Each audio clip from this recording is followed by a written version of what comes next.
Hello tout le monde, bonjour. Bon voilà, je suis de retour pour une nouvelle vidéo. Comme je vous l'avais dit, il y a quelques temps, je vous ai présenté un livre que j'allais lire. Donc je l'ai lu ce week-end. En fait, pour être tout à fait honnête, je l'ai lu en une nuit. Et je l'ai adoré. Donc je vous parle de Mission Séduction de Lorraine Rosnar.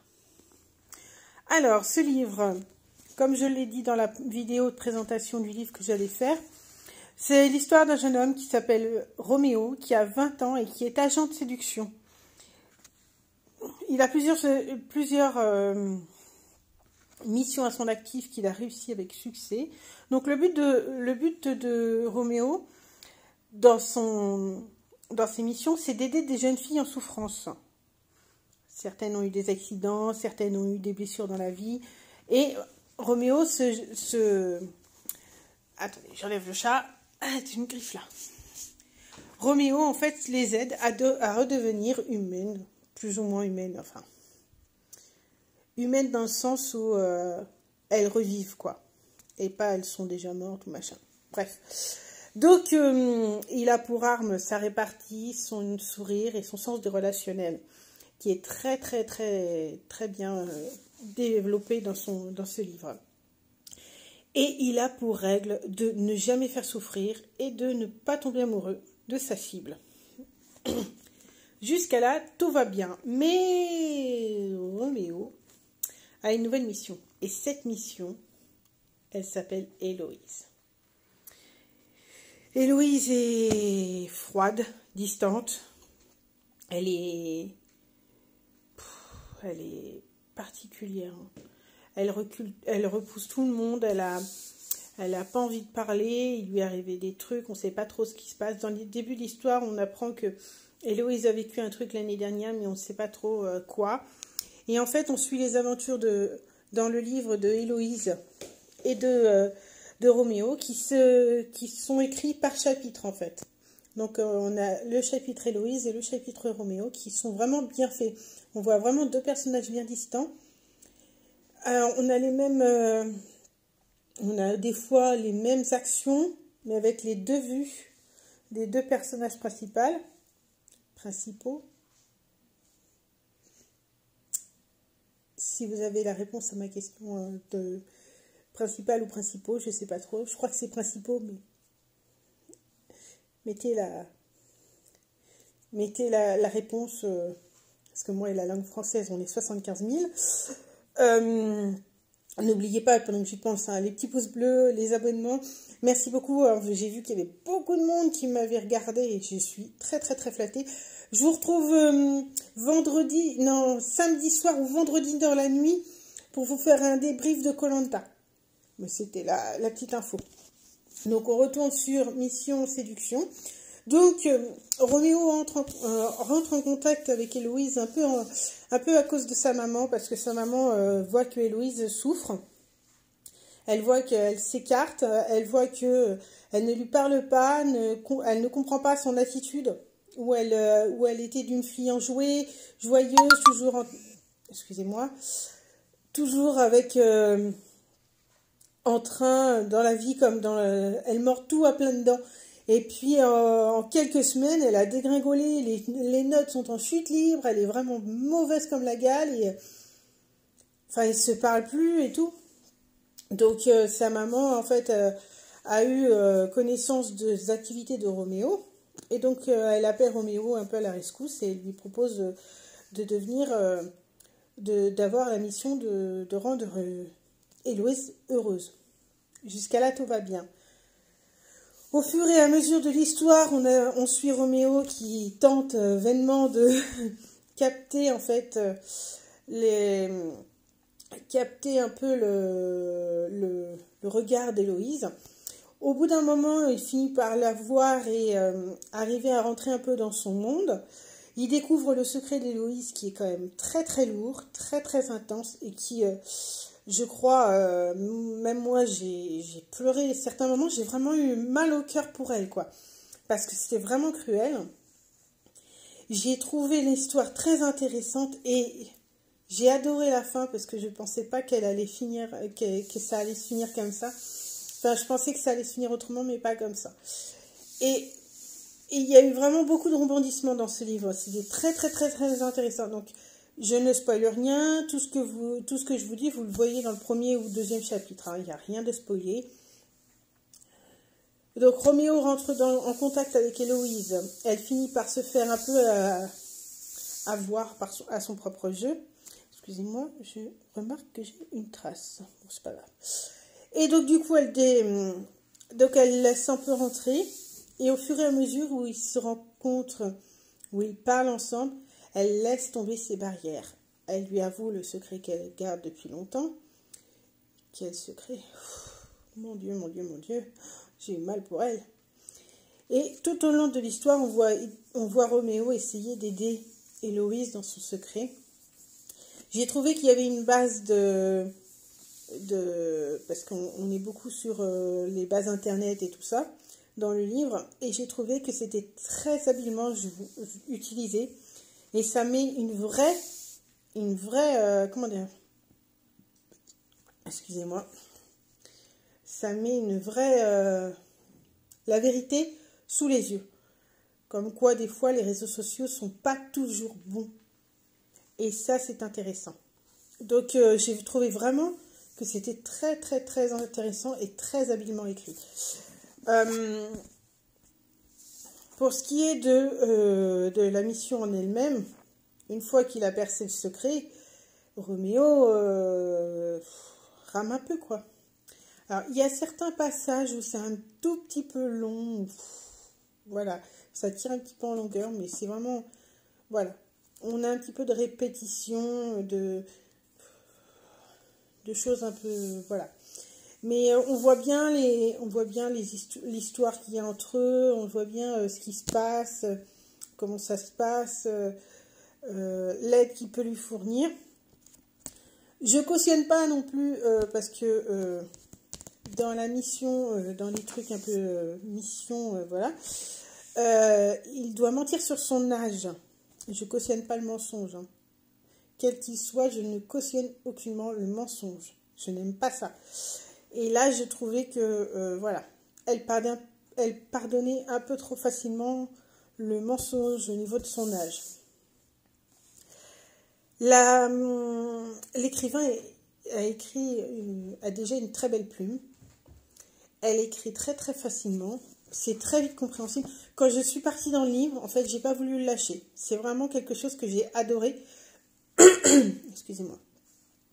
J'ai en fait continué le livre alors qu'il est quand même 4 heures du matin. Vous avez vu, 4 heures du matin, j'ai continué le livre. Il était vraiment très très très très excellent. En fait, la méchante qu'elle aime pas dans le livre, Héloïse, enfin Héloïse, dans le livre, elle aime pas une fille qui pour elle est méchante. Et je trouvais que c'était vraiment bien fait. Elle avait vraiment bien développé ce personnage un peu bizarre, un peu ambigu, un peu méchant. On ne sait pas trop si elle est méchante, si elle est gentille, si elle est bien, mal, si elle a... Je sais pas. Pendant tout le long on se pose la question... Voilà. Et moi, je me suis posé la question à un moment donné si c'était pas juste Héloïse qui pétait les plombs ou qui devenait zinzin, quoi. En fait, après avoir fini le livre, je me suis dit non, Héloïse n'est pas zinzin. Même si j'ai vraiment fortement douté à un moment, parce que je me suis dit, mais même elle, dans le livre, elle le dit, je vais finir par être zinzin, quoi, par être complètement folle.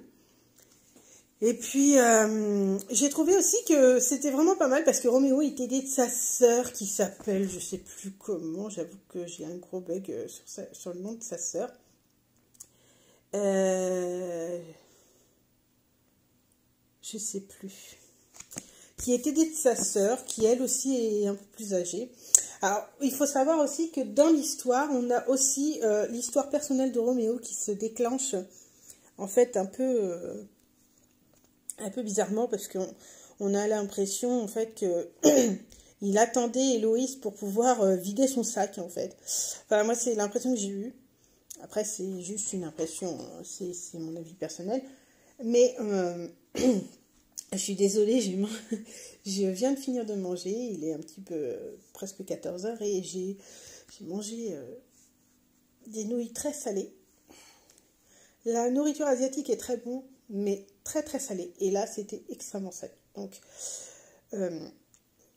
j'ai un peu de mal, désolée. Et donc, du coup, en fait, ouais, la sœur de Roméo est un peu plus âgée que Roméo. Et puis elle est là sans être là, en fait. Elle est là quand on a besoin d'elle, mais sinon, elle n'est pas là en général, quoi. C'est pas... Elle a pas un grand rôle, voilà, c'est juste parce que bah, en fait, on sent bien que l'écrivain avait besoin d'un autre rôle pour juste les petits détails qu'elle pouvait pas apporter par les deux héros principaux, quoi. J'ai bien dit. Donc voilà, c'est un petit peu le bémol de cette histoire, parce que je pense que j'allais dire actrice, mais c'est pas actrice, hein. Ce personnage aurait pu être développé beaucoup plus, avoir beaucoup plus de présence dans le livre. Moi, ça m'aurait pas dérangé. Au contraire, j'adore sa sœur. Je trouve qu'elle a vraiment un truc. Elle me fait délirer au possible. Pour ce qui est de la meilleure amie d'Héloïse, pardon. Carla, je crois. Je sais plus. J'avoue que j'ai un bug aussi sur les noms. Les seconds personnages, j'ai un peu de mal. Donc, pour ce qui est de la meilleure amie d'Héloïse, mais j'ai envie de la taper, quoi. Mais t'es conne ou quoi? Mais non, mais sérieux, ding, ding, ding, réveille-toi, quoi. Tu vois bien qu'il y a un truc qui va pas. Et, alors, d'un côté, je la comprends. Je comprends son attitude, et d'un côté, je ne comprends pas. Je ne comprends pas qu'elle soit aussi aveugle sur les choses les plus importantes qui soient. Et je ne comprends pas qu'elle n'ait pas insisté encore plus sur les choses qui auraient dû être insistées. Alors, il faut lire le livre pour vraiment comprendre ce que je dis, parce que c'est un peu compliqué. Mais franchement, honnêtement, je suis ressortie de ce livre avec un gros waouh, quoi. Waouh, parce que le sujet abordé était juste... il était ni trop, ni pas assez. On voyait vraiment pas où voulait venir l'auteur dans cette histoire, donc j'ai déjà très apprécié, parce que je m'attendais vraiment pas à certains détails, et je m'attendais pas du tout à une fin comme celle-là, enfin du moins une fin. Aux 10 derniers chapitres, je m'attendais pas à ça. Franchement, je vous le dis honnêtement, je m'attendais à tout, mais pas à ça. Et franchement, j'ai pris une vraie grosse claque. J'ai eu les larmes aux yeux à certains moments où j'ai vraiment senti la détresse de l'écrivain. La détresse d'Héloïse, et c'était vraiment très très bizarre. C'est la première fois que ça me fait un truc aussi poignant. Et pourtant j'ai lu des livres qui quand même sont costauds, hein. J'ai lu Brûlée vive, Violée par mon père ou des trucs comme ça, tu vois. Où c'est costaud, mais là celui-là, je sais pas pourquoi, il m'a vraiment pris à la gorge. J'ai eu vraiment les larmes aux yeux. J'étais sur le point de pleurer. La mère d'Héloïse est un cas particulier. On a l'impression qu'elle a envie de s'investir et en même temps pas de s'investir.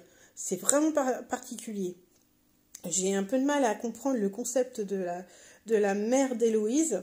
Donc là, j'ai vraiment eu du mal à accrocher avec elle. Avec ce personnage-là, j'ai vraiment eu beaucoup de mal. Le père d'Héloïse, alors là, perso, je veux pas l'avoir dans ma maison, lui, hein. C'est sûr, hein. Moi, je pète un câble quand il y a un canapé de travers. Alors là, non, mais je veux pas ça, quoi. Après,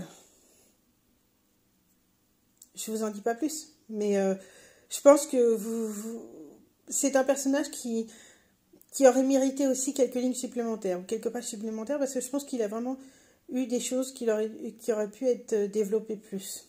Mais bon, après, c'est quand même un très très bon bouquin. Il y a deux personnages où vraiment il y aurait eu plus de choses, ça aurait été super sympa. Oui, j'ai coupé mes cheveux et du coup ça me gratte un peu, parce que elle a dû me laisser des petits poils, enfin des petits cheveux qui partent en vrille dans le dos, ça me gratte un peu. Bref, c'était l'info, on s'en fout de ta vie. Désolée, c'est toujours ça. Donc voilou, le livre est vraiment, je le conseille. Alors c'est un livre qu'on peut lire, je sais plus, je crois qu'il y a même un âge là-dessus. Attendez, je vais vous dire ça. Je crois que c'est 12 ans. un truc comme ça. Alors, je conseille aux mamans. Je conseille aux mamans. Alors, je suis pas maman, hein, mais vous avez là, parce qu'on m'a dit que je conseillais beaucoup aux mamans, mais je ne suis pas maman. Mais en fait, je me mets à la place d'une maman et j'aimerais pas que ma fille lise des trucs comme ça. Mais là, pour le coup, j'aimerais bien qu'elle lise. Que si j'avais une fille, j'aimerais bien qu'elle lise ce livre parce que ça montre les dangers de certaines choses, surtout au niveau des réseaux sociaux. Et je trouve que c'est un sujet qui est vraiment très bien abordé et qui a vraiment une belle marque. Enfin, je ne sais pas comment dire. Non, c'est pas une belle marque. Parce que si je dis ça, vous n'allez pas comprendre pourquoi. Je trouve que ça marque beaucoup de voir ça, en fait. De voir ce qui arrive à Loïse, de voir comment elle le vit, comment elle gère les choses. Je trouve que c'est vraiment pas mal. L'attitude des élèves dans l'école est vraiment très, très, très violente. Et je trouve que c'est vraiment quelque chose qui est très peu abordé dans les réseaux sociaux, dans les messages, dans les choses. Et ça touche beaucoup pourtant. Beaucoup, beaucoup, beaucoup, beaucoup. Et c'est un livre qui est vraiment très intéressant à lire. Parce qu'on y retrouve des trucs, des trucs qu'on ne voit pas. La détresse d'une jeune fille. Alors, là, c'est sous forme d'agent séduction, mais on n'a pas des agents séduction dans la maison. Hein. On n'en a pas qui courent dans la rue. Hein. Ou s'il y en a, je ne les ai pas vus. Mais, mais c'était une chose qui pourrait être sympa à partager avec son enfant. Ça lui montrerait qu'on est attentif à soi, à sa personne aussi, quelque part. Et ça peut engager des conversations sur des dangers à l'école. Enfin, moi, je trouve que c'est vraiment très intéressant. Dangers Internet, dangers à l'école, dangers réseaux sociaux. C'est quand même quelque chose qui est très peu touché, enfin, qui est beaucoup touché et très peu parlé. Et donc, du coup, je conseille fortement ce livre pour ça. Je pense que c'est le final de ce que j'ai dit. Ouais, de ce que j'ai lu. Moi, je le conseille fortement. Alors, mesdames, mesdemoiselles, messieurs, bonjour. Si vous avez un peu de temps. Alors, c'est un livre qui est assez simple. Hein, ça passe une soirée tranquille. Ça mange pas de pain. Vous êtes tranquille. Hein, c'est quand même écrit assez gros. Hein, il y a, vous voyez, je sais pas si vous voyez. C'est quand même écrit. Pardon. Quand même écrit très gros. Enfin, je veux dire, on n'est pas embêté par la... Désolée, hein, on n'est pas embêté par tout ça. Hein. Donc, moi, je vous dis, ce livre-là, il fait quand même, je sais pas, moi, non, pas 200... Il fait 520 pages, et je l'ai lu en une nuit. Je commence à 8 h, je l'ai fini à 4 h, donc, voyez, faites le calcul. Après... c'est une chose qui pourrait être vraiment très, très, très bien d'aborder ce genre de sujet. Je vous conseille fortement de le lire et de voir un peu. Ça peut être vraiment sympa. Maintenant, ça peut aider les mamans qui ont des problèmes avec leurs enfants à l'école, ou ça peut aider les enfants qui ont des problèmes avec leurs amis, tout ça, et qui voient pas de solution. Moi, je trouve que c'est vraiment une belle histoire. Outre le fait que Mission Séduction... qu'il y a Roméo qui est là. Je veux dire, comme je l'ai dit tout à l'heure, il n'y a pas de Roméo, mais il y a la possibilité de parler à des gens. Donc n'hésitez pas, si vous avez lu ce livre ou si vous ne l'avez pas lu mais que vous voulez lire, allez-y. Pour ceux qui voient la vidéo, qui voient la vidéo, pour ceux qui voient la vidéo et qui ont ce genre de problème, comme dans le livre, n'hésitez pas à aborder. Il y a des numéros. Il y a des assistantes sociales que vous pouvez aller voir à l'école, des CPE, des concierges, non, mais des parents. N'hésitez pas à aborder les sujets qui fâchent. Même si ça fait peur, même si ça fait mal, n'hésitez pas. Je vous promets que n'hésitez pas. Parce que ça vous soulagera. Voilà. Sur ce, je pense que c'était la petite fin. Donc, pardon. J'ai voulu tousser et avaler en même temps, ça fait un drôle de bruit. Bref, désolé. N'hésitez pas à mettre les petits pouces bleus, rouges, si vous voulez, vous aimez pas. Abonnez-vous. Franchement, merci beaucoup. Il y a beaucoup de gens qui sont là et qui adorent les vidéos. J'ai vraiment eu beaucoup de retours. C'était super agréable. Vous pouvez me trouver sur Instagram aussi au nom de la même chose, je crois. Angel Dadou, la gratteuse, voilà. Et puis voilà. N'hésitez pas, allez-y, abonnez-vous. Pardon, c'est parce que j'ai un poil de mon chat qui est mis sur la caméra, du coup ça fait bizarre. Donc n'hésitez pas, allez-y, laissez-moi des messages, machin, tout. Moi je vous retrouve vendredi pour Koh Lanta qui va commencer. Donc soit je vous fais une vidéo directe derrière avec mes ressentis, mes ressentis. Ah, mon Dieu, je suis blanche et je suis pas belle. Ah, mon Dieu. Avec mes ressentis Koh Lanta. Ou alors je vous retrouve le lendemain où j'aurai fait un petit peu dodo et je saurai un peu plus comment aborder Koh Lanta. Là pour le coup, je sais pas trop, je vous redirai ça. N'hésitez pas, abonnez-vous. Pour le jeu Koh Lanta, allez-y, répondez aux questions, il n'y a aucun souci, je suis hyper, je vous le dis, je répondrai avec grand plaisir. N'hésitez pas, pouce bleu, abonnez-vous et je vous fais de gros bisous. Ciao!